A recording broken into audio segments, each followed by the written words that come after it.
Hey everybody, it's Dr. Anthony G. Beck, and I am rolling down to Tampa, Florida, and going down there to do some work with the badass Combat Wounded Veteran Challenge group. You can check them out at combatwounded.org. That's combatwounded.org. Well, these guys are just not a motley crew, but they're awesome guys.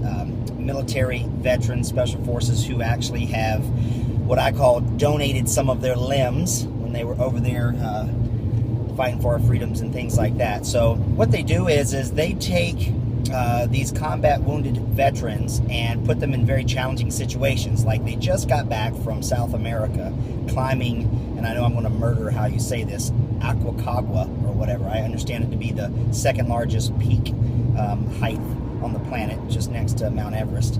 So these guys that are missing arms and limbs and stuff like that climbed up to altitude somewhere around 23,000 feet, I think it is. So anyhow, one of the cool arms of their group is research. Also to take a look at what they can do to increase the performance and different things like biometrics and prosthetics and things like that for these guys. So I was humbled to be asked to come on board as part of their research arm. And so what I'm doing is taking a look at some of their biomarkers to kind of quantify what the effects of going up to altitude is, eating terrible food that the military normally feeds their troops, like meals ready to eat or MREs. And so I elected to do a urine sample and a salival sample. The urine sample is basically a organic acids metabolic analysis panel, where these are markers that are in your urine to test the functionality of what's going on when it comes to malabsorption in the gut, if there's bacterial or fungal overgrowth in the body, carbohydrate metabolism, fat metabolism, protein metabolism, to see if they have plenty of B vitamins, all your neurotransmitters when it comes to norepinephrine, dopamine, serotonin, if you're making enough glutathione in the liver, how your detoxification markers are. It's a pretty awesome panel that I've been doing for a couple decades now. So I thought it was very important to take a look and see the before of these guys before they head out and torture themselves for 3 weeks up at altitude. And then the second one was a salivary test to take a look at what's going on in the adrenals. So it's called an adrenal stress index. It's a spit test. So we actually map out what their circadian rhythm is. And there's my Waze app going off in the background.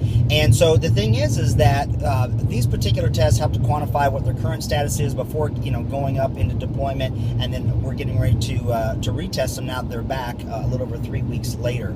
So one of the things I wanted to do is of course share that with everybody, because I think that's pretty awesome. But the other thing that cracks me up is of course I started off my morning this morning following up on some other patients and stuff that I'm working with.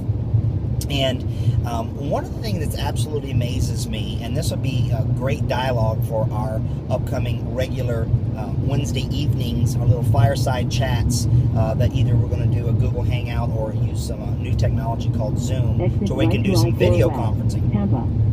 And so, long story short, is that it never fails to amaze me that there are individuals who are out there who have these complaints when it comes to I'm tired and I'm fatigued and insomnia and I have no sexual libido and different private body parts of mine just don't work and it's affecting my relationship, or I have weight gain or migraines or allergies and all these other kind of fun stuff.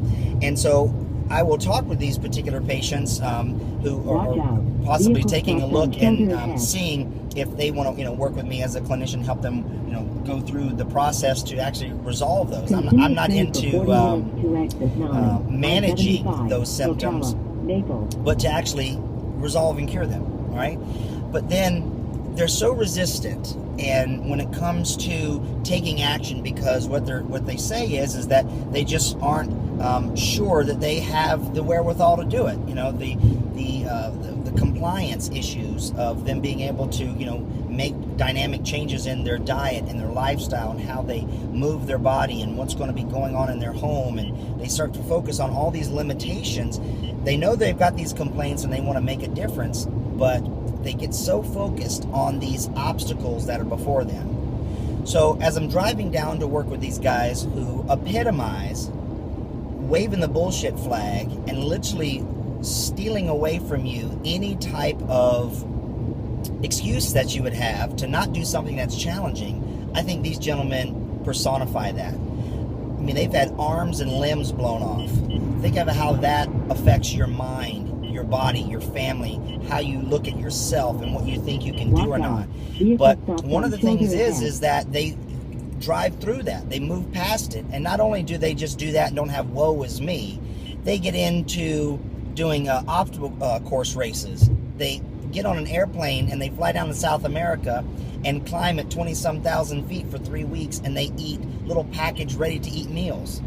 So my inspiration for you guys today is this. If you are suffering from some type of chronic disease, which 1 in 3 people are in any particular given family or group, and that's on the rise today, and you want to get some relief of it, you have to break free of the insanity of thinking that if you keep doing what you're doing now, that something is just going to magically change, or that you can have faith in what you're doing or something like that, and you can just read a bunch of blogs or listen to some noise and confusion on the info space, and well, I'm going to start eating some fermented cod liver oil, or I'm going to take some elderberry extract, or fecal implants. I mean, there's all kinds of crazy stuff going on out there these days. You have to do more than that. You have to remember that your body and where and how you got to where you are is a synergy, a summation of all the choices that you have made, both actively and passively in your life. And you have to get your environmental inputs, all those things, from the thoughts you think, the fluids you drink, the foods you eat, the relationships that you have or do not have. All these come into play in making up what the response is on your individual biochemistry and your genetic uniqueness. So my challenge to you is to think a little bit more deeply at, do you really want to have resolve, and realize that the answer for a complex problem cannot lie within a simple, I'm just going to take this pill, potion, or powder, or I'm going to listen to this blog person, and I'm going to do something just a little bit different. That's not how it works. It's dynamic corrective actions in your life, and the only way to get moving is to actually take that first step. Whether you have all your limbs or not, that's what you actually need to do.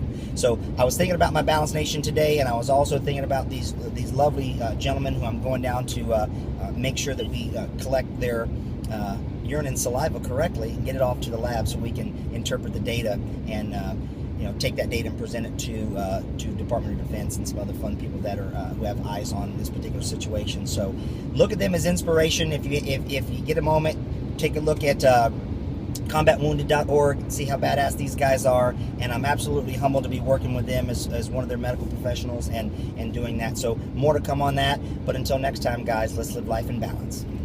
Watch out.